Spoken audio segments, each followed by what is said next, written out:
ہم اپنے سیشن کا آغاز کرتے ہیں نحمد و نصلی علی رسول الکریم ما بعد۔ آج کے اس سیشن کا مقصد جیسا کہ نام سے واضح ہے کہ ہمیں کیوں پیدا کیا گیا، یعنی ہماری پیدائش کا مقصد کیا ہے، اور پہلے اس چیز کو بھی جاننا ضروری ہے کہ ہم کیوں اس چیز کو سیکھ رہے ہیں، کیوں اس چیز کو پڑھ رہے ہیں۔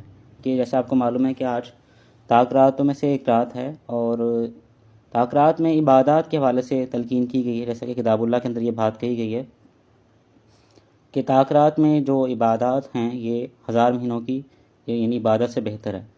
تو آپ کو یہ بات معلوم ہونی چاہیے کہ علم کی جو بات ہے یہ کئی گنا عبادت سے افضل ہے۔ ہمیں اس والے سے ایک ضعیف روایت بھی ملتی ہے جس کا متن کتاب و سنت سے ثابت ہے، ہاں سند کے اعتبار سے ضعیف ہے، جو سنن ابن ماجہ کے اندر 219 پہ موجود ہے کہ اللہ کے رسول نے فرمایا کہ اگر تم کوئی علم کا ایک باب سیکھو تو یہ کئی ہزار رکعت نفل پڑھنے سے افضل ہے۔ تو آج ہم قرآن مجید کے اندر موجود اپنی پیدائش کا مقصد جانیں گے اور اس کو سیکھیں گے کہ اللہ تعالیٰ نے ہمیں کیوں پیدا کیا۔ تو جو سلائڈز آپ کو بھیجی گئی ہیں کائنڈلی ان سلائڈز کو اوپن کر لیں۔ انشاءاللہ ہم اپنی سیشن کو سٹارٹ کر رہے ہیں۔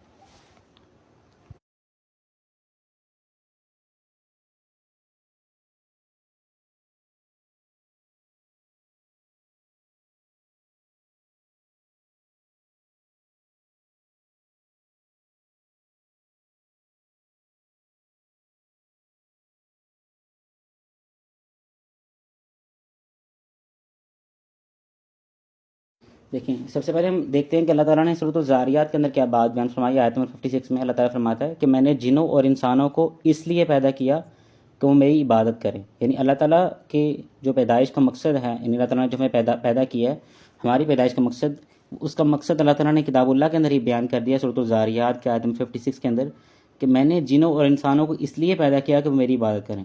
اچھا، یہ جو عبادت کے لیے پیدا کیا گیا تھا، اس کا سب سے پہلے مقام یہ دنیا نہیں تھا۔ یعنی اللہ تعالیٰ نے انسان کو اس دنیا میں رہنے کے لیے پیدا نہیں کیا، جو مقام اللہ تعالیٰ نے چنا تھا وہ جنت تھا۔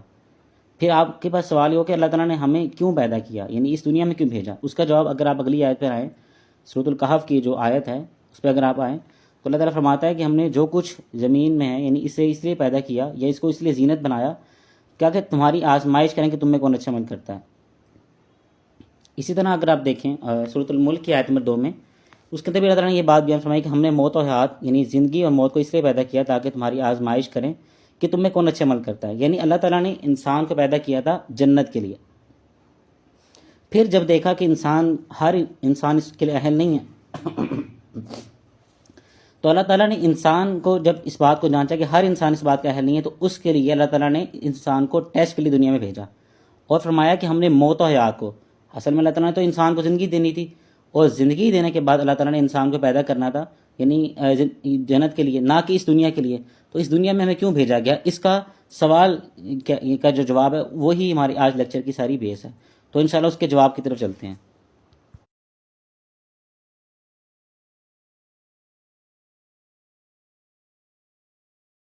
دیکھیں، جیسا کہ ہم نے ابھی سیکھا کہ اللہ تعالیٰ نے انسان کو پیدا کیا اپنی عبادت کے لیے، لیکن جب آدم علیہ السلام کو جنت میں داخل کیا گیا تو ان سے ایک غلطی ہوئی، اور جب اللہ تعالیٰ نے دیکھا کہ انہوں نے غلطی کی ہے تو اللہ تعالیٰ نے ان کو زمین پہ بھیج دیا اور پھر فرمایا سورۃ الملک کے آیت نمبر 2 کے اندر کہ ہم نے موت و حیات کو اس لیے پیدا کیا تاکہ تمہاری آزمائش کریں کہ تم میں کون اچھا عمل کرتا ہے۔ یعنی اللہ تعالیٰ نے ایک انسان کو زندگی دینی تھی جنت میں رہنے کے لیے، لیکن ایک ایڈیشنل موت و حیات کو اس لیے پیدا کیا تاکہ تمہاری آزمائش کریں۔ یہ موت و حیات کیا ہے؟ یعنی اللہ تعالیٰ انسان کو زندگی دیتا ہے، اس دنیا میں بھیجتا ہے، اور پھر موت دیتا ہے، اور پھر زندگی دیتا ہے آخرت میں۔ اصل زندگی جو تھی وہ آخرت کی تھی، جو اللہ تعالیٰ نے دینی تھی، وہ ہمیں ابھی کسی کو بھی نہیں ملی۔ اصل زندگی جو ہماری ہے وہ بھی ہمیں کسی کو نہیں دی گئی، عارضی زندگی ہمیں دی گئی ہے، اور اس کے بعد ہمیں موت دی جائے گی۔ تو اس لیے اللہ تعالیٰ فرماتا ہے کہ جو موت و حیات کو ہم نے اس لیے پیدا کیا تاکہ تمہاری آزمائش کریں کہ ہمیں کون اچھا عمل کرتا ہے۔ تو ہمیں یہ بات معلوم ہوئی کہ اس دنیا میں اللہ تعالیٰ نے جو ہمیں بھیجا ہے اس کا مقصد کیا ہے کہ اللہ تعالیٰ ہماری آزمائش کرنا چاہ رہا ہے۔ تو پرائمری مقصد اس ہماری پیدائش کا وہ یہ ہے کہ اللہ تعالیٰ نے ہمیں اپنی عبادت کے لیے پیدا کیا، جیسا کہ سورۃ الذاریات کے اندر آیا۔ لیکن چونکہ ہر انسان اس چیز کا اہل نہیں ہے یعنی جنت میں رہنے کا، اس لیے اللہ تعالیٰ نے انسان کو ٹیسٹ یعنی اس کے لینے کے لیے اس دنیا میں بھیجا تاکہ اللہ تعالیٰ جانچ لے کہ کون سا شخص واقعتاً اس جنت میں داخل ہونے کا اہل ہے کہ نہیں۔ اس لیے فرمایا سورۃ الملک کی آیت نمبر 2 کے اندر کہ ہم نے موت و حیات کو اس لیے پیدا کیا تاکہ تمہاری آزمائش کریں کہ تم میں کون اچھے عمل کرنے والا ہے۔ تو یہاں سے ہم نے اس بات کو سیکھا کہ ہماری زندگی کا جو پرائمری مقصد کیا ہے، اللہ تعالیٰ کی عبادت، اور اس زندگی کا سیکنڈری مقصد کیا ہے، اس آج زندگی کا کہ اچھا عمل کون کرتا ہے۔ یعنی اللہ تعالیٰ نے اس دنیا میں ہمیں بھیجا اور ہماری آزمائش کے لیے کہ ہمیں اچھے عمل کون کرتا ہے. اس کو ہم ایک مثال سے سمجھتے ہیں. جیسے کہ آپ کے سامنے ہم اس ایک انوائرمنٹ کو کریٹ کرتے ہیں. ایک بچہ کلاس روم میں ہے اور کلاس روم اس کو تلقین کی جاتی ہے کہ کچھ منتھ بعد تمہارا ٹیسٹ ہوگا, اور اس ٹیسٹ میں جو کامیاب ہو گیا نا, اس کے بعد پھر اس کو اچھی جاب مل جائے گی, اس کی زندگی اچھی ہوگی. اس کو یہ تلقین کی جا رہی ہوتی ہے. جب ٹیسٹ پیریڈ آتا ہے, ٹائم ایگزام کا پیریڈ آتا ہے, تو اس کو ایگزام ہال میں بٹھا دیا جاتا ہے. ونس جب اس کو ایگزام ہال میں بٹھایا جاتا ہے تو وہ اس ایگزام ہال میں بجائے کہ اچھے طریقے سے ٹیسٹ کو سولو کر لے, وہ کیا کرتا ہے, کھیل کود کرنا شروع کر دیتا ہے. اب آپ لوگ خود اس بات کو سوچیں کہ ایک بچے کو بتایا جا رہا ہے کہ اگر تم وہ ٹیسٹ اچھے سے, ایگزام اچھے سے پاس کر لو گے, تمہارے اچھے مارکس آ جائیں گے, تو تمہاری آگے کی زندگی آسان ہو جائے گی, تمہاری جاب لگ جائے گی, اور اسی طرح پھر آگے جتنے بھی اچھے معاملہ تمہارے ساتھ جڑے رہیں گے. لیکن وہ بچہ کرتا ہے کہ اس آنے والی زندگی کا جو بڑا ٹائم پیریڈ ہے, یعنی 30 سے 40 سال کی زندگی ہے, اس کو سوچتا بھی نہیں, اس پہ غور فکر نہیں کرتا کہ میرا کیا حال ہوگا. بس اس چھوٹے سے 2 سے 3 گھنٹے کے ٹائم پیریڈ میں وہ ہنسی خوشی گزار دیتا ہے. آپ کو یہ بات معلوم ہونی چاہیے, میں اس بات پہ اللہ کی قسم بھی اٹھا سکتا ہوں کہ یہی مثال ان لوگوں کی جو دنیا کی زندگی میں کھیل کود میں لگے ہوئے ہیں, اس آخرت کی تیاری نہیں کر رہے. اس آخرت کی زندگی میں اگر آپ ڈیوائڈ کریں, آخرت کی جو زندگی ہے وہ کس قدر زیادہ ہے. دیکھیں حدیث میں آتا ہے کہ اللہ کے رسول اسلام نے فرمایا کہ میری امت کی جو اوسط عمر ہے, یعنی اللہ کے رسول اسلام کی جو اوسط عمر ہے وہ امت کی, وہ 60 سال ہے, اور قیامت کا جو دن ہے وہ دن ہی صرف 50,000 سال کا ہے. تو اگر آپ اس کو ڈیوائڈ کریں تو یہ 0.002% کچھ بنتا ہے, جو صرف قیامت کے دن ہے. ابھی آخرت کی زندگی کی بات نہیں ہو رہی, وہ تو انفینٹ ہے, یعنی نہ ختم ہونے والی زندگی ہے. اگر ہم کمپیئر کریں تو یہ ہم اب والدین جب بنتے ہیں تو بچوں کو تلقین کر رہے ہوتے ہیں کہ تم اس ایگزام پیریڈ میں اگر اچھا پرفارم کر گئے تو پھر تم آخرت کی تمہاری آنے والی زندگی آسان ہو جائے گی. تو یہی مثال دنیا کی ہے اور آخرت کی ہے کہ اگر ہم اس چھوٹے سے ٹائم پیریڈ میں, بظاہر میں لگتی ہے کہ یہ 60 سال کی زندگی ہے, اس میں ہم کیسے خواہشات کو ترک کریں, کیسے اللہ کی عبادت کریں, لیکن اگر آپ کمپیئر کریں ود رسپیکٹ ٹو آخرہ تو یہ کچھ بھی نہیں ہے. یہ اسی طرح ہے جیسے وہ 2 سے 3 گھنٹے کا ایگزام پیریڈ اس کی آنے والی تمام زندگی کو, یعنی جس کے اوپر ڈپینڈ کر رہا ہوتا ہے.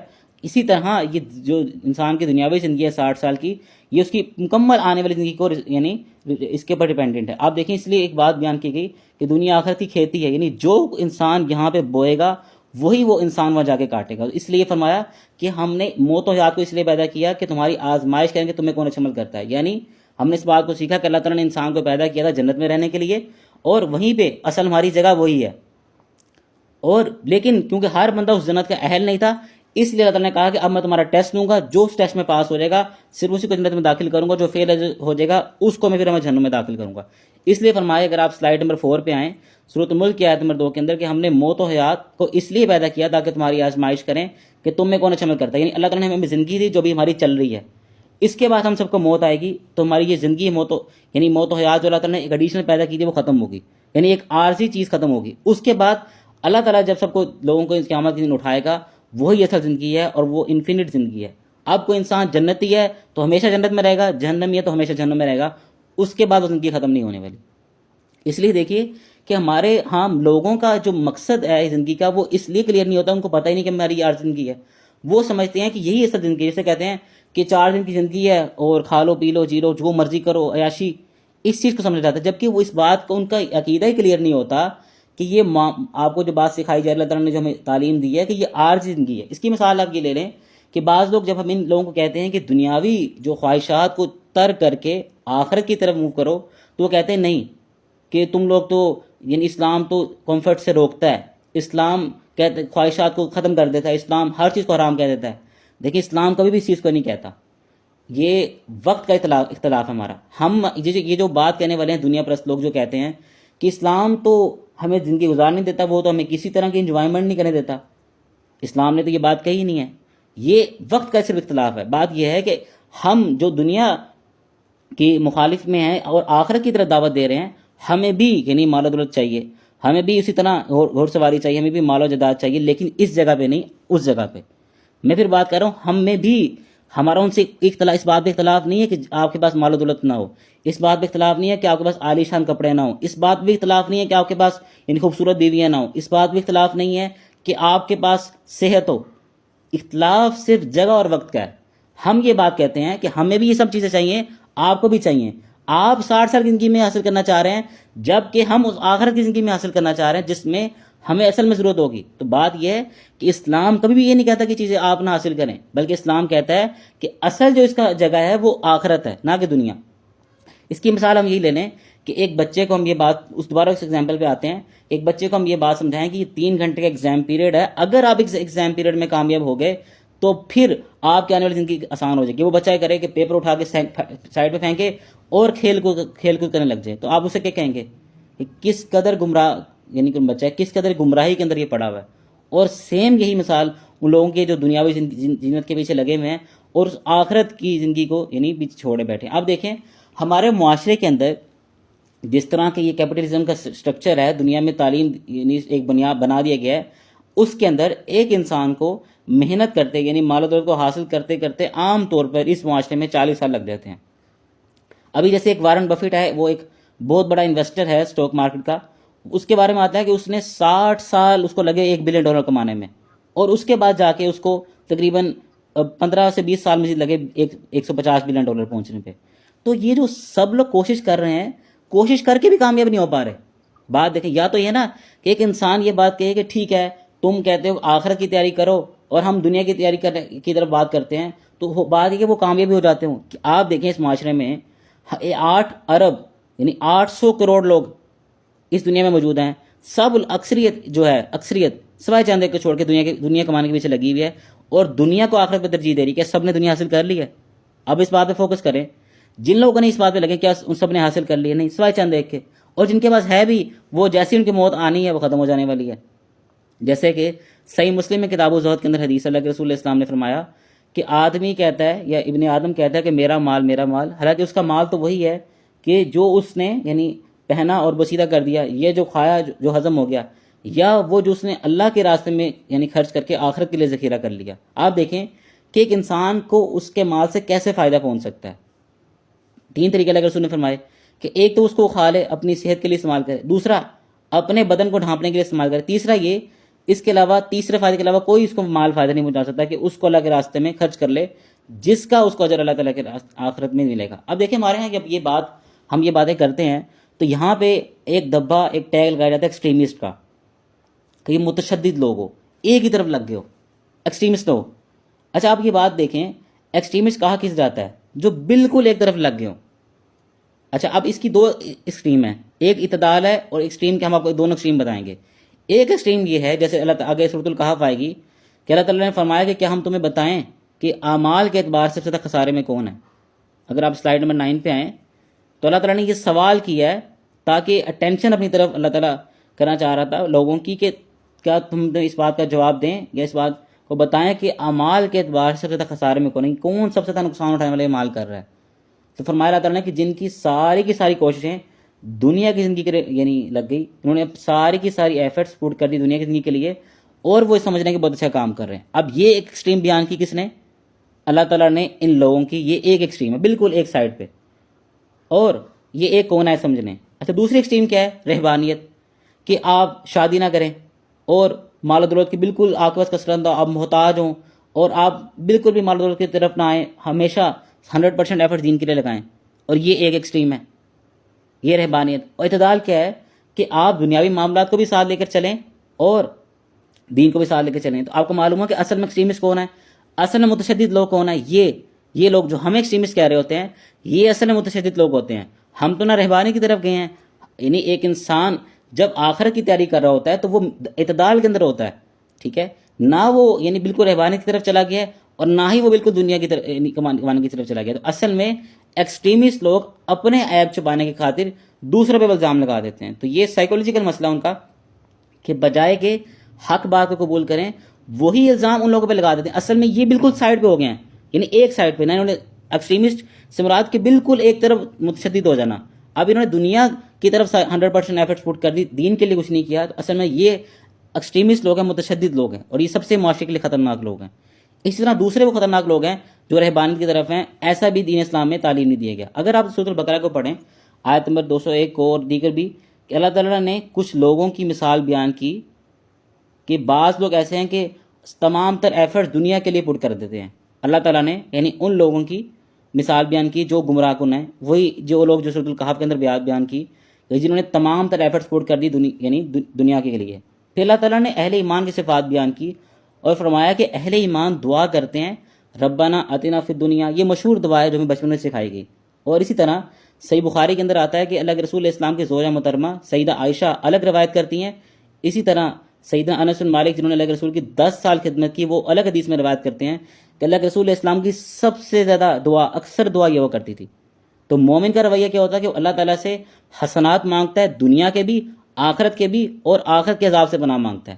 اچھا، اب یہ بات معلوم ہونی چاہیے کہ اللہ تعالیٰ نے ایک سورۃ البقرہ کے اندر جب یہ بات بیان کی ہے کہ یعنی اللہ تعالیٰ نے دنیا پرست لوگوں کا رد کیا، اور پھر اہل ایمان کی نشانی یہ بیان کی کہ وہ دنیا کی حسنات مانگتے ہیں، آخرت کے بھی.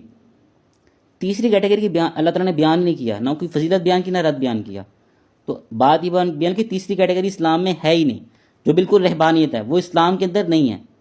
اس لیے ہمیں یہ بات سیکھنے کو ملی کہ اسلام اعتدال کا دین ہے. اب ایک انسان اگر یعنی اللہ کے رسول علیہ السلام کی زندگی بھی اسی طرح مشتمل تھی. اللہ کے رسول علیہ السلام کی زندگی کیا تھی؟ دعوت و تبلیغ. لیکن جب سیدہ عائشہ سے پوچھا گیا کہ اللہ کے رسول علیہ السلام جب گھر آتے تھے تب کیا کرتے تھے، فرمایا کہ اپنے گھر والوں کی یعنی اپنی بیگماں کی، زوج کے محترمہ کی، جو ان کے کام میں ہاتھ بٹاتے، اور جیسے ہی نماز کا وقت ہوتا ہے نماز کے لیے یعنی گھر سے باہر چلے جاتے.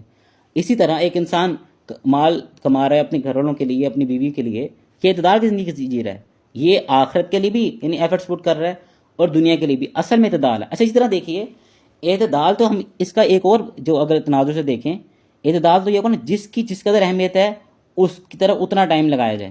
جیسے مثال کے طور پر ہم ایک یعنی اگر بچے کی لائف کو دیکھیں تو ہمیں پتہ ہوتا ہے کہ بچہ اگر پڑھا لکھا نہ ہوا تو پھر یہ بچہ جو ہے نا آگے جا کے اس کی زندگی ٹف ہوگی. تو ہم کیا کرتے ہیں کہ اس کو صبح 7 سے 2 بجے تک 1 بجے تک اسکول بھیجتے ہیں. لیکن جب اس کی کراٹے کی کلاس ہوتی ہے، کوئی ایسی کلاس ہوتی ہے، اس میں ہم کتنا بھیجتے ہیں اس کو؟ 1 گھنٹے. کیونکہ اس کی اہمیت ہمارے یہاں زیادہ ہوتی ہے.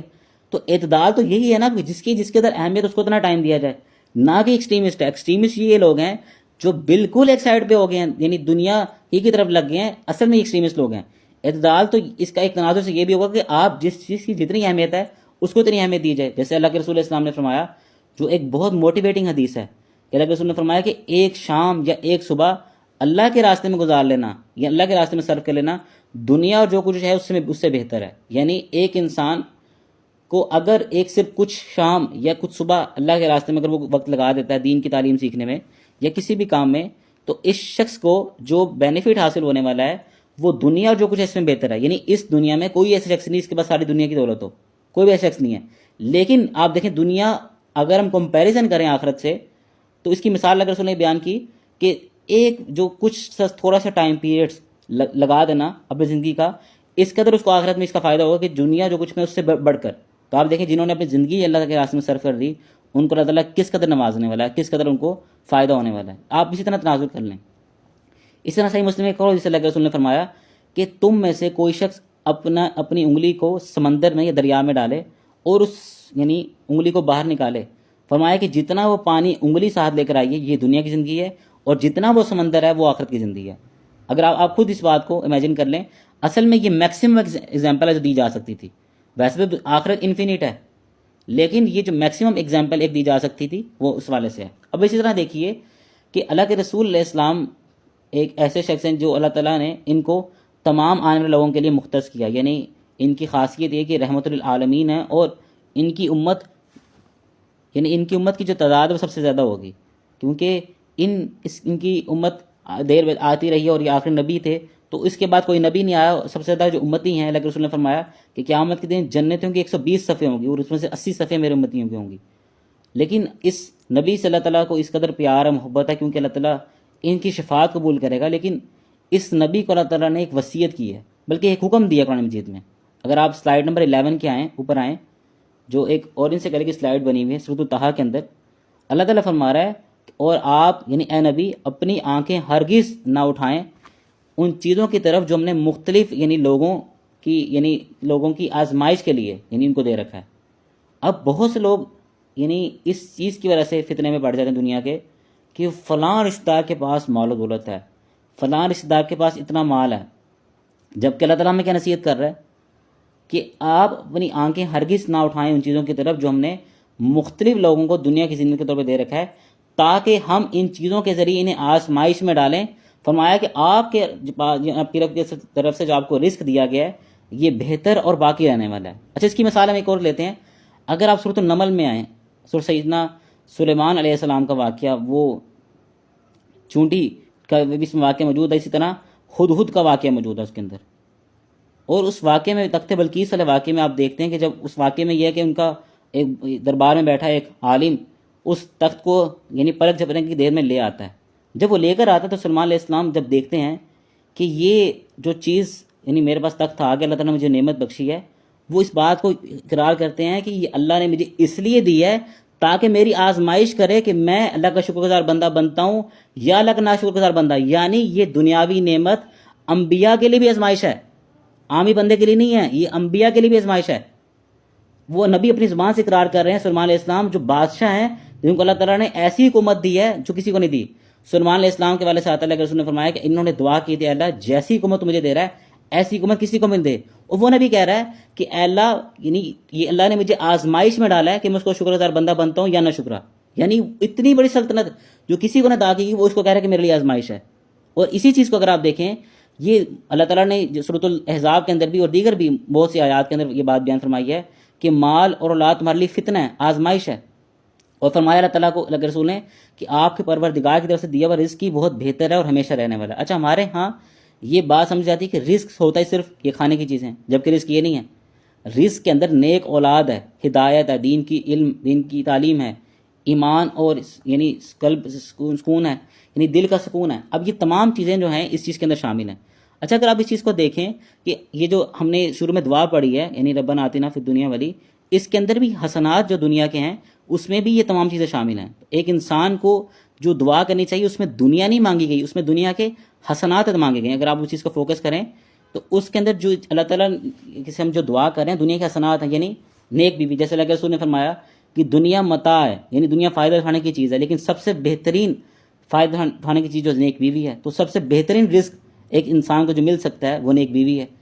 دنیا کے سب سے بہترین حسنات جو انسان کو مل سکتی ہیں وہ نیک بیوی ہے۔ اس طرح پھر نیک اولاد اور اچھا روزگار، یہ تمام کی تمام چیزیں دنیا کے حسنات میں آتی ہیں۔ اس لیے اہل ایمان کا یہ رویہ ہوتا ہے، جبکہ آپ دیکھیں کہ آپ کو ہر نبی کی ایک دعا ملتی ہے، لیکن آپ کو شاید بہت ہمارے ہاں یہ اسپیسیفائی نہیں کیا جاتا کہ آخری نبی کی کیا دعا تھی۔ آخری نبی کی یہی دعا تھی جو سورۃ البقرہ کے اندر ہے کہ ربنا آتنا فی الدنیا حسنۃ فی الآخرۃ، اے اللہ کہ ہمیں عطا کر تو دنیا میں بھی حسنات، آخرت کے اندر بھی، اور ہمیں یعنی آخرت کے دن کے عذاب سے بچا۔ تو اس لیے یہ دین کی جو تعلیم ہے، ہدایت ہے، نیک بیوی اولاد ہے، یہ اللہ کی طرف سے جو رزق ہے بہتر ہے۔ تو اللہ کے رسول اسلام کو اللہ تعالیٰ فرما رہا ہے کہ آپ کو جو رزق دیا گیا وہ بہتر ہے۔ تو اللہ کے رسول اسلام کے پاس کون سی مال و دولت تھی؟ کئی دفعہ آتا ہے کہ ان کے والد سے ان کے گھر میں کئی مہینے چولہا نہیں جلتا تھا۔ تو اب آپ کو اس آیت سے یہ بات معلوم ہوگی، علماء نے اس آیت سے یہ معنی لیا کہ رزق صرف کھانے کی چیزیں نہیں ہیں۔ اللہ کے رسول اسلام کو جو نیک بیویاں عطا کی گئی تھی اور اسی طرح بہت سے جو وسائل عطا کی گئے، دین کی علم، دین کی تعلیم، یہ تمام کی تمام بہترین رزق ہے۔ تو اللہ تعالیٰ نے اللہ کے رسول کو کوئی یعنی دنیاوی مال و دولت کا وارث نہیں بنایا، اس دین کی تعلیم کا وارث بنایا۔ اس لیے دین کی جو علم ہے یعنی یہ بہت ورثہ ہے۔ اب دیکھیں اسی طرح ہم اس بات کو سیکھتے ہیں کہ اللہ کے رسول اسلام نے فرمایا کہ ہم انبیاء جو چھوڑ دیں وہ صدقہ ہے، ہم انبیاء کی وراثت تقسیم نہیں ہوتی، یعنی اللہ کے رسول اسلام کی وراثت ان کی بیٹی سیدہ فاطمہ میں تقسیم نہیں کی گئی، کیونکہ انبیاء کی شان نہیں ہے کہ جو اس دنیا میں آئیں آخرت کی یعنی طرف تلقین کرتے رہیں، وہ اپنے والد اولاد کو مال و دولت کی وارث بنا دیں۔ تو اس لیے اللہ کے رسول نے فرمایا کہ ہماری جو وراثت انبیاء کی وہ دین کی تعلیم ہے۔ اسی طرح ایک مشہور حدیث اللہ کے رسول اسلام کے والے سے آتا ہے کہ جب انہوں نے اپنے اصحاب کو یہ تعلیم دی تو اللہ کے رسول اسلام کے بعد اصحاب اس دین کی تعلیم کو جاری رکھے ہوئے تھے اللہ کے رسول کی وفات کے بعد۔ تو سیدنا ابو ہریرہ مسجد نبوی میں بیٹھ کے درس دے رہے ہیں، دین کی تعلیم دے رہے ہیں، اور بازار میں ایک آواز لگتی ہے کہ مسجد میں سیدنا ابو ہریرہ اللہ کے رسول کی وراثت تقسیم کر رہے ہیں۔ اچھا آج ہمارے ہاں نا، آج اللہ کے رسول کا کوئی بال مل جائے، کوئی کپڑا مل جائے، کوئی جوتی مبارک مل جائے، لوگ اس کو سر کا تاج بنانے کے لیے تیار ہیں، ٹھیک ہے، اس میں کوئی حرج والی بات نہیں ہے، لیکن جو اللہ کے رسول کی وراثت ہے اس کو لینے کو تیار ہی نہیں ہے۔ اب بازار میں یہ آواز لگتی ہے کہ اللہ کے رسول اسلام کی وراثت ابو ہریرہ رضی اللہ عنہ مسجد نبوی میں تعمیر کریں، لوگ بھاگے دوڑے چلے آتے ہیں، اور جب وہ جا کے دیکھتے ہیں تو مسجد میں کوئی چیز ایسی تعلیم یعنی تقسیم نہیں کی جا رہی تھی، نہ کوئی کپڑے، نہ کوئی جوتے، نہ کوئی ایسے مال و دولت۔ تو وہ آگے سوال کرتے ہیں کہ ابو ہریرہ کہ ہمیں آپ کے والد سے بتایا گیا تھا کہ آپ اللہ کے رسول کی وراثت تقسیم کر رہے ہیں، جبکہ ہم کو ایسی چیز نہیں دیکھتے۔ انہوں نے فرمایا کہ یہی تو اللہ کے رسول کی وراثت ہے۔ اب یہ جو آپ کو میں باتیں بیان کر رہا ہوں یہی اللہ کے رسول کی وراثت ہے، یعنی جو آپ کو یہ بات بیان کی گئی کہ یہی اللہ کے رسول کی وراثت ہے، کہ یہ جو دین کی تعلیم آپ کو دی جا رہی ہے یہی اللہ کے رسول کی وراثت ہے۔ اب الگ یہ جو آپ کو بات دین کی تعلیم سکھائی ہے اللہ کے رسول کا ورثہ ہے اور انبیاء کی وراثت ہے، اس لیے اگر اللہ کے رسول سے ہمیں کوئی چیز مل جائے تو پھر اس سے بڑی ہمارے لیے اور کیا سعادت کی بات ہوگی. اللہ کے رسول علیہ السلام کی یعنی ایک جو چیز ہر نبی کے ذریعے ٹرانسفر ہوتی آ رہی ہے. اب دیکھیں یہ جو آخرت کی متعلق ہم آپ کو بات بیان کر رہے ہیں، اگر آپ سورۃ الاعلیٰ کو پڑھیں آخر میں اس کی ابتدائی آیات، اس میں اللہ تعالیٰ فرماتا ہے کہ تم لوگ دنیا کی زندگی کو ترجیح دیتے ہو آخرت پر، حالانکہ آخرت بہتر اور باقی رہنے والی ہے. اور فرمایا کہ یہی بات پچھلے صحیفوں میں لکھی گئی تھی، یعنی بنی اسرائیل اور ابراہیم علیہ السلام کے صحیفوں پہ، یعنی ابراہیم اور موسیٰ علیہ السلام کے صحیفوں پہ، یعنی تمام یہود و نصارہ کی تمام کتابوں کے اندر یہی بات وصیت کی گئی تھی جو اس نبی کو وصیت کی گئی ہے کہ دنیا زندگی جو عارضی ہے اور آخرت کی زندگی جو ہے وہ یعنی باقی رہنے والی ہے. اب دیکھیں یہاں پہ جب ہم یہ بات کرتے ہیں تو بہت سے لوگ ڈپریشن میں آتے ہیں اس بات سے کہ ٹھیک ہے ہم اس بات کو مانتے ہیں لیکن فلاں رشتہ دار کے پاس تو اتنی گاڑی ہے، مال و دولت ہے، ہم کیوں نہ اس کے لیے کوشش کریں، ہم کیوں نہ کریں اس والے سے. اب یہ چیز انسان کو ڈپریشن میں اس کا شکار کرتی ہے اور اسلام انسان کو اس ڈپریشن سے نکالتا ہے. لیکن اللہ کے رسول علیہ السلام نے فرمایا کہ تم میں سے یعنی حسد یا رشک صرف دو ہی بندوں پہ جائز ہے، یعنی ایک انسان اپنے آپ کو ان دو بندوں کے علاوہ کسی سے کمپیئر نہیں کر سکتا. صحیح بخاری میں حدیث ہے کہ اللہ تعالیٰ کے رسول نے فرمایا کہ ایک انسان یعنی جس سے رشک یا حسد جائز ہے وہ صرف یہ دو ہی بندے ہیں. ایک وہ شخص جس کو اللہ تعالیٰ نے دین کی تعلیم دی ہو اور اس کی صبح شام اس حال میں گزرتی کہ وہ اللہ تعالیٰ کی طرف بلاتا ہو یا لوگوں کے درمیان اس دین کے ذریعے فیصلے کرتا ہو، اور دوسرا وہ شخص جس کو اللہ تعالیٰ نے اس قدر مال و دولت دی ہو کہ وہ دن اور رات یعنی اس کو اللہ کے راستے میں خرچ کرتا ہو. آپ دیکھیں کہ اس دنیا میں مال و دولت کو جمع کرنا، اس کو اللہ کے راستے میں خرچ کرنا بہت مشکل ہے. ایک انسان کے اپنے معاملات کے لیے اس کو مال و دولت نہیں یعنی بچ پاتا ہے، ضرورت کے لیے نہیں ہوتا. تو اس لیے دین کی تعلیم اگر ہم نے ان دو بندوں میں شامل ہونا ہے، اس بات کو نشین کر لیں کہ آپ کی زندگی کا مقصد ان دو بندوں میں شامل ہونا ہے. آپ نے ہمیشہ کمپیئر کرنا ہے اپنے آپ کو ان دو بندوں سے، بس یہ آپ کی زندگی کا مقصد ہے. اسی مقصد پہ چل کے آپ کامیاب ہو سکتے ہیں. اس لیے جب بھی آپ کو آپ دیکھیں کہ فلاں کے بعد مال و دولت ہے، آپ کہیں گے نہیں یہ تو اس قابل ہی نہیں ہے میں اس کو کمپیئر کروں. اور یہ بندہ کہاں پہ اصل میں؟ واپس اسی آیت پہ آئیں، سورۃ طٰہٰ والی، یعنی بیک آئیں آیت نمبر یعنی جو سلائڈ نمبر 11 ہے، آیت نمبر سورۃ طٰہٰ کے 131 میں، اے نبی آپ اپنی آنکھیں ہرگز نہ اٹھائیں ان چیزوں کی طرف جو ہم نے مختلف لوگوں کو دنیا کی زندگی کے طور پر دے رکھی ہیں تاکہ ہم ان چیزوں کے ذریعے انہیں آزمائش میں ڈالیں. تو مال اور اولاد آزمائش ہیں کہ اللہ تعالیٰ دیکھنا چاہ رہا ہے کہ ان کو جو میں نے مال دیا تھا اللہ کے راستے میں خرچ کرتے نہیں کرتے، یہ میری تابع داری کرتے کہ نہیں کرتے. اس لیے آپ کو اپنے آپ کو صرف کمپیئر کرنا کس چیز سے؟ دو بندوں سے کہ جس کو اللہ تعالیٰ نے دین کی تعلیم دی اور وہ اس دین کی تعلیم کو خرچ بھی کر رہا ہو، یعنی کہ اس سے خرچ کرنے سے مراد لوگوں کو اس کی تعلیم دینا ہے، اور مال و دولت کو بھی خرچ کر رہا ہو یعنی مساکین اور بیواؤں کو اس کے ذریعے فائدہ پہنچانا.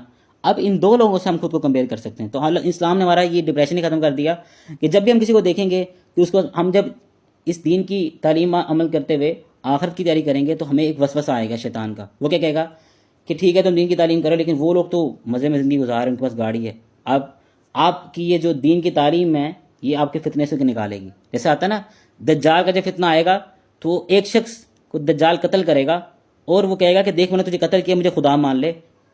تو وہ کہے گا کہ نہیں، مجھے اللہ کے رسول کی حدیث پہنچی تھی کہ دجال آئے گا اور ایک شخص کو قتل کرے گا اور اس کو کہے گا کہ مجھے خدا مان. تو مجھے وہ اللہ کے رسول کی حدیث پہنچی تھی، اب میں تو مجھے یقین ہو گیا تو پکا دجال ہے، تو خدا نہیں ہے.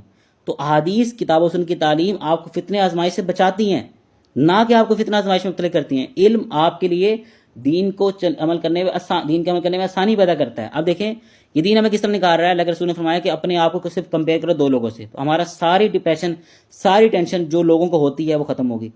اب ہماری زندگی کا مقصد کیا ہوگا کہ ہم نے جب بھی کمپیئر کرنا ہے اپنے آپ کو ان دو بندوں کے ساتھ، اگر ان دو بندوں کے ساتھ کمپیئر کرنے کی کیا کوشش کریں گے؟ یا تو ایک انسان مال و دولت حاصل کرنے کی کوشش کرے گا یا ایک دین کی تعلیم حاصل کرنے کی کوشش کرے گا.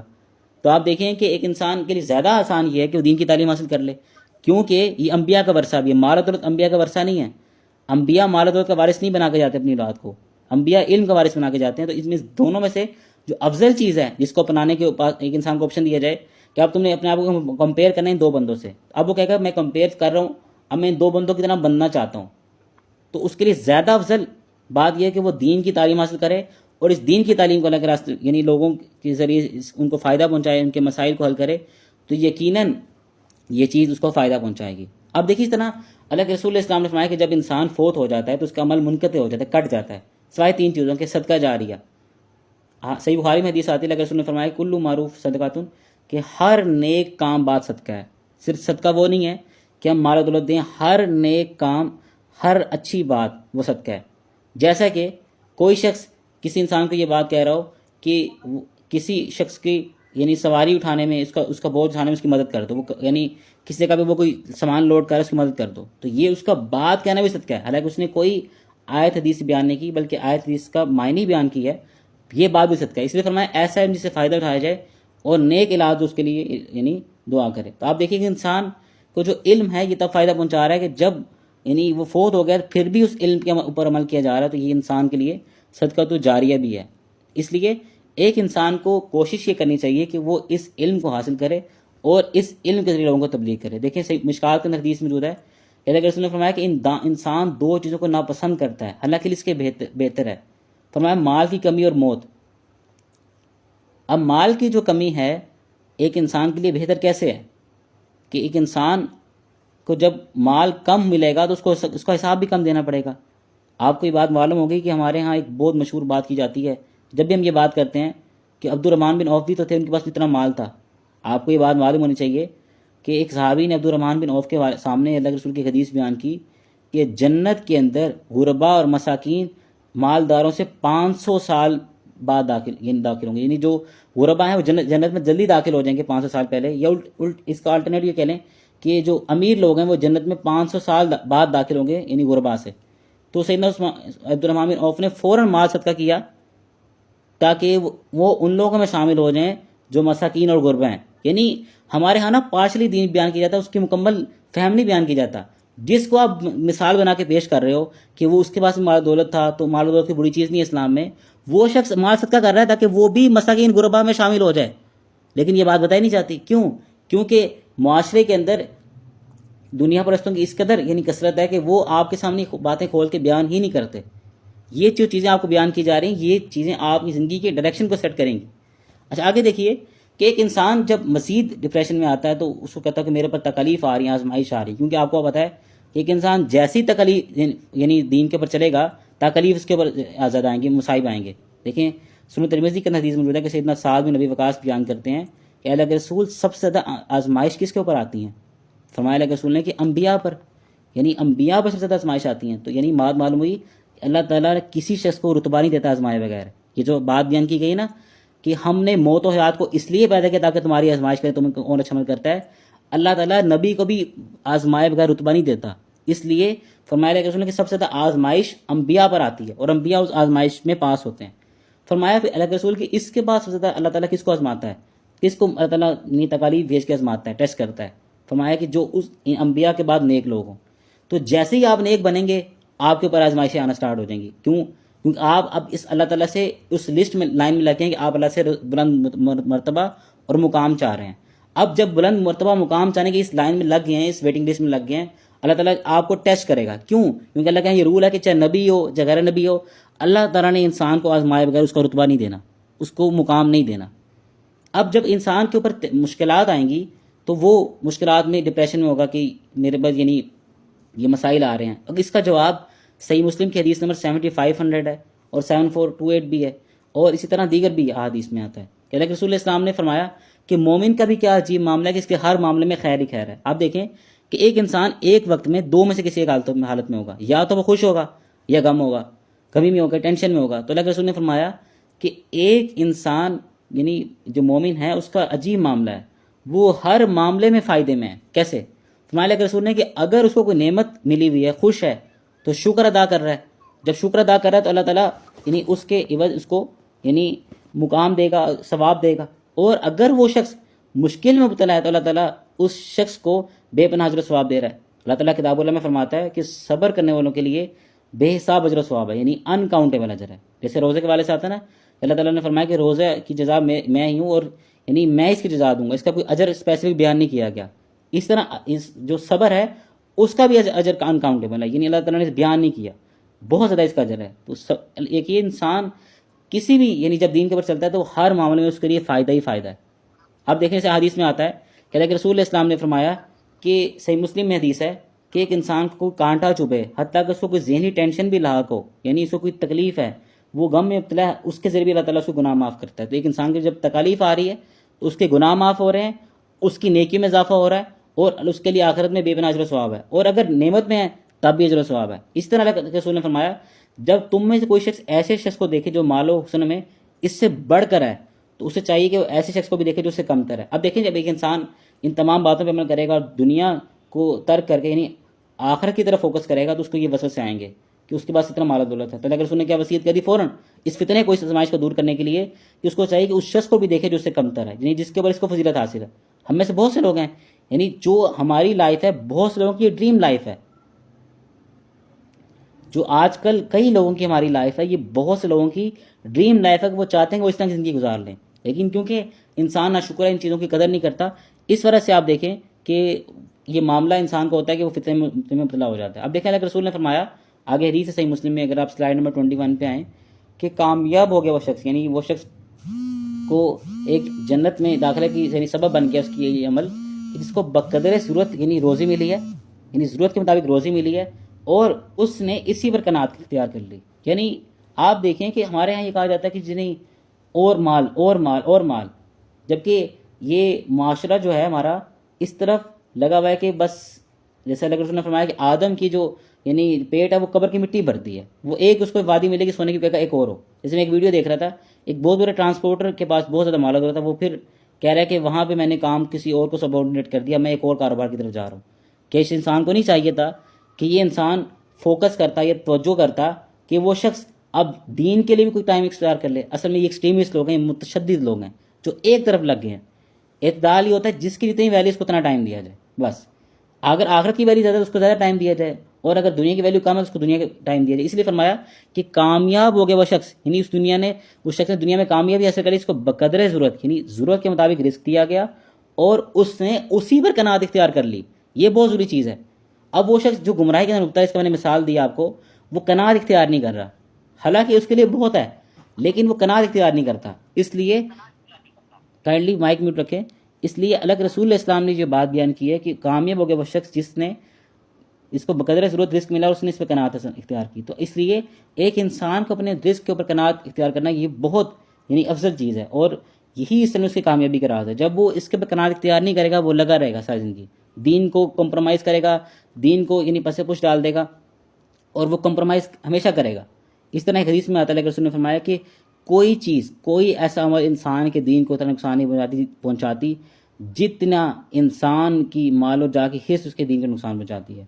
یعنی یہ دین کی جو نقصان پہنچانے والی چیز ہے وہ مال و جا کی حرص ہے, لالچ ہے, یہ سب سے زیادہ انسان کے دین کو نقصان پہنچاتی ہے. اس لیے جب انسان نے قناعت کر لی, سمجھے وہ دنیا میں کامیاب ہو گیا. جب اس نے قناعت کر لیا, اب وہ کہاں ایفرٹس پٹ کرے گا, باقی ٹائم کہاں لگائے گا دین کے لیے.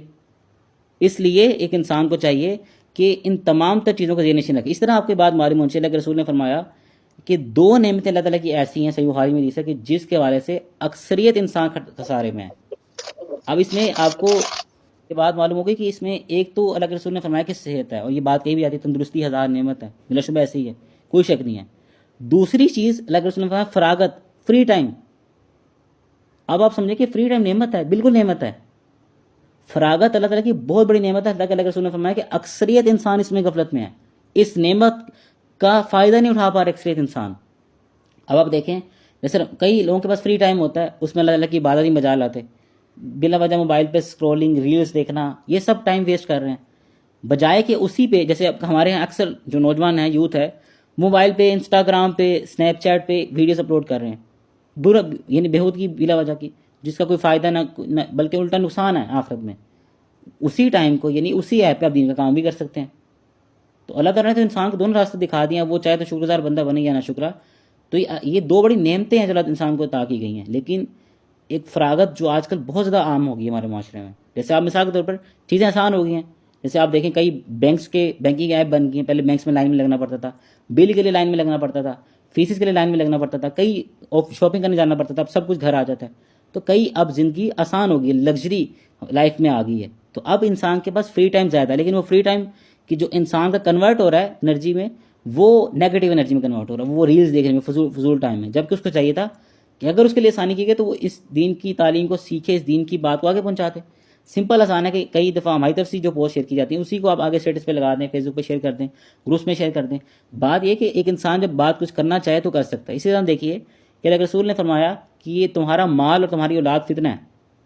اب دیکھیں اللہ رسول اسلام کے والے سے آتا ہے کہ وہ خطبہ دے رہے ہیں ممبر پہ کھڑے ہو کے، اور سیدنا حسن حسین لڑکھڑاتے ہوئے گرتے پڑتے، یعنی چھوٹے تھے بچے، تو وہ آ رہے ہیں جیسے چھوٹا بچے چل رہے ہوتے ہیں، تو اللہ کے رسول ممبر سے اتر گئے اور انہیں اٹھایا اور فرمایا کہ دیکھو یہ مال اور اولاد اس قدر فتنہ ہے کہ میں ممبر پہ خطبہ دے رہا تھا، میں نبی ہوں، لیکن ان بچوں کی ٹینشن نے مجھے وہاں پہ کھڑے نہ ہونے دیا، اور میں یعنی اتر گیا، میں ان بچوں کو اٹھانے آ گیا ہوں، اور اللہ کے رسول یہ بات بیان بھی کر رہے ہیں۔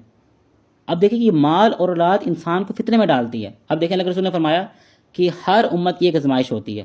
آپ کی بات معلوم ہونی چاہیے کہ اس امت کی آزمائش کس چیز میں کی جائے گی؟ جیسے بہت سی لوگوں کی، جیسے ایک واقعہ ملتا ہے، ایک امت کو کہا گیا کہ آپ نے ہفتے کے دن شکار نہیں کرنا، ان کی اس استعمال میں آزمائش تھی۔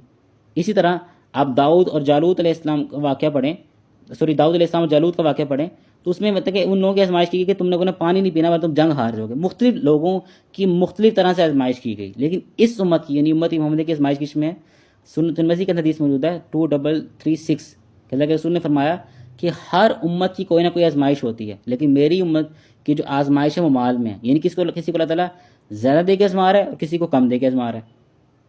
اس لیے ہم نے ہمیشہ یعنی جس کا اللہ تعالیٰ میں رزق دے دے اس پہ یعنی قناعت کرنا ہے، اور فرمایا کہ بقدر ضرورت جس کو رزق مل گیا اس نے اس پہ قناعت کی تو اس شخص کامیاب ہو گیا۔ اس لیے ہمیں اس بات کی طرف یعنی اٹینشن ڈائیورٹ کرنی ہے کہ ہم لوگ یعنی اللہ کی دین کی بات کریں، جو ہمارا مقصد ہے اللہ کی بات کریں اور اس کی دین کی مدد کریں جو ہماری پیدائش کا پرائمری مقصد ہے، اور یہ پرائمری مقصد کے اوپر ہی سیکنڈری مقصد بھی بیسڈ ہے۔ تو پرائمری مقصد کیا تھا؟ شروع میں ہم نے سیکھا کہ اللہ تعالیٰ نے ہمیں اس لیے پیدا کیا تاکہ ہماری آزمائش کرے کہ ہمیں کون شامل کرتا ہے، بلکہ ہمیں عبادت کے لیے، اور پھر سیکنڈری مقصد کہ ہماری آزمائش کرے۔ اب یہ جو سیکنڈری مقصد بیسڈ ہے یہ کس لیے ہے؟ تاکہ اللہ تعالیٰ یہ چاہتا ہے کہ جنت میں وہی شخص داخل ہو جس کا اہل ہے، ہر شخص جنت میں داخل ہونے کا اہل نہیں ہے۔ اچھا آپ کو یہ بات معلوم ہونی چاہیے کہ اللہ تعالیٰ نے ہر شخص کے لیے یعنی جتنے بھی انسان اللہ تعالیٰ نے پیدا کیے ہیں سب کے لیے اللہ تعالیٰ نے جنت میں حصہ رکھا ہوا ہے، اور جتنے انسان پیدا کیے ہیں سب کے لیے جہنم میں حصہ رکھا ہوا ہے۔ یعنی ابھی جتنے بھی ہم لوگ اس دنیا میں انسان موجود ہیں ہمارے لیے جنت کے اندر بھی ایک جگہ ہے، جہنم کے اندر بھی ایک جگہ ہے۔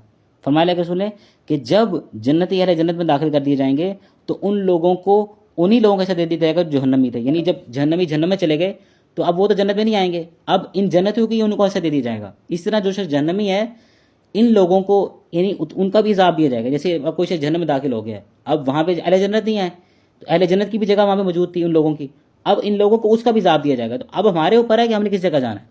اللہ تعالیٰ نے ہمارے لیے دونوں جگہ رکھ دی ہے، جنت میں بھی جہنم میں بھی۔ اب ایک انسان کو فیصلہ کرنا ہے اس آزمائش میں کامیاب ہو کے کہ اس کو جنت میں جانا ہے نہ کہ جہنم میں۔ اس طرح دیکھیے ہمارے معاشرے میں ایک غلط یعنی ڈائریکشن دی جاتی ہے۔ جیسے ابھی ہمارے معاشرے میں ایک بڑا عہدے پہ تقرری کی گئی عسکری عہدے پہ نومبر کے مہینے میں، اور سب لوگوں نے بڑی مبارکباد دی، کیا بات ہے، مبارک ہو آپ کو، یہ ہمارے یہاں بچہ کو سی ایس ایس پاس کر لے، بڑی مبارکباد ہو آپ کو، اور آپ کو کامیابی کی مبارکباد، آپ کا بچہ کامیاب ہو گیا۔ اب میں آپ کو یہ بتانا چاہ رہا ہوں کہ ہمارے معاشرہ دین سے کس قدر ہٹا ہوا ہے۔ اب دیکھیں اللہ رسول علیہ السلام نے یعنی یہ بات بیان فرمائی، مشکات کے اندر حدیث موجود ہے کہ تم میں سے کوئی شخص یعنی جو 10 لوگوں کے اوپر بھی امیر ہے، یعنی 10 لوگوں کو حکم دینے والا ہے، 10 لوگوں پر سربراہ ہے، قیامت کے دن اس حال میں لایا جائے گا کہ اس کے یعنی جو ہاتھ اس کی گردن سے بندھا ہوگا اس کا ان لوگوں سے انصاف اس کو یا تو آزاد کروا لے گا یا اس کو جہنم میں ڈال دے گا۔ اس طرح مشکات کے اندر ایک اور حدیث موجود ہے کہ اللہ رسول نے فرمایا کہ قیامت کے دن جو ناظمین ہیں، جو عمرہ ہیں حکم دینے والے، یعنی جو گورنمنٹ ایڈمنسٹریشن میں ہیں، یہ لوگ تمنا کریں گے کہ ان کی چہرے، ان کی پیشانیاں معلق ہوتی یعنی سریہ ستارے کے ساتھ، اور اس کے درمیان یہ حرکت کرتے رہتے ہیں، یہ تکلیف میں ہوتے، لیکن کاش یہ کسی دنیا میں عہدے کی ذمہ داری قبول نہ کرتے۔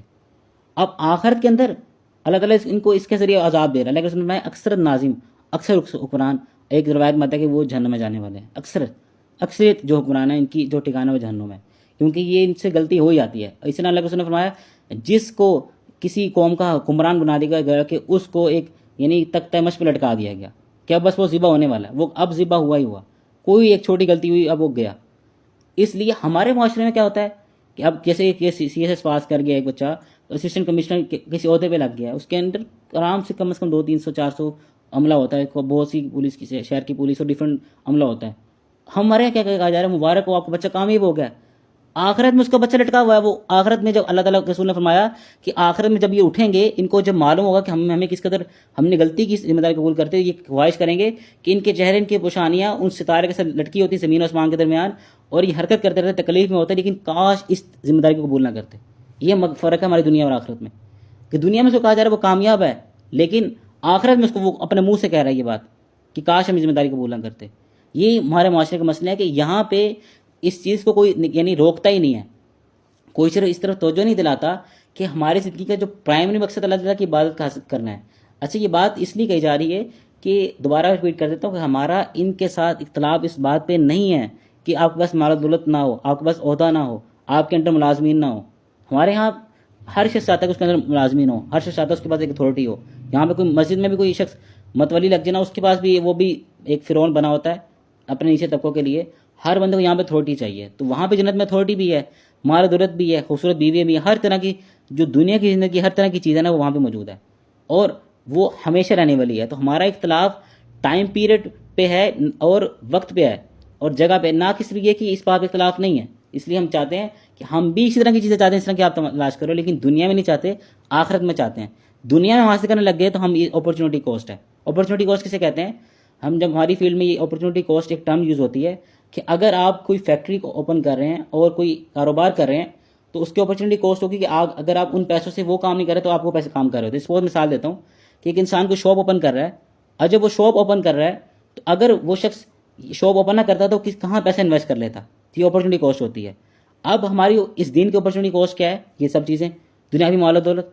اگر ہم دین کے لیے محنت نہیں کریں گے تو دنیاوی مال و دولت یعنی ہمارے پاس یعنی زیادہ ہو جائے گی, اور اگر محنت کریں گے تو یہ پروبیبلی یہی ہوتا ہے کہ عام طور پہ کہ آزمائشیں ہوتی ہیں اور انسان کے پاس مال و دولت کم ہوتی ہے. جیسے کہ اکثر یہ نیک لوگوں کے پاس ہے, بہت کم لوگ نیک لوگ ہوتے ہیں جن کے پاس مال و دولت زیادہ ہوتی ہے. تو اس لیے اللہ تعالیٰ کو پسند ہی نہیں کرتا. ایک حدیث میں آتا ہے کہ اللہ کے رسول نے فرمایا اللہ جس طرح یعنی جب اللہ تعالیٰ کسی شخص کو محبت کرتا ہے, اس کے ساتھ خیر کا ارادہ فرماتا ہے, اس کو دنیا سے اس طرح بچاتا ہے جس طرح تم یعنی پانی کو آگ سے بچاتے ہو. یعنی ایک کسی چیز کو تم آگ لگنے والی نا, جب تم اس کو بچاتے ہو آگ سے, تو اللہ تعالیٰ انسان کو دنیا سے بچاتا ہے جب اس سے محبت کرتا ہے, اس کے ساتھ خیر کا ارادہ کرتا ہے. اس لیے آپ نے اپنی ایفرٹس پٹ کرنی ہے, لیکن اس چیز کو دیکھنا ہے کہ کیا میں یہ جو جتنا ٹائم لگا رہا ہوں یہ اس کے لیے اہل ہے, یعنی یہ اعتدال کے یعنی معنی میں آتا ہے.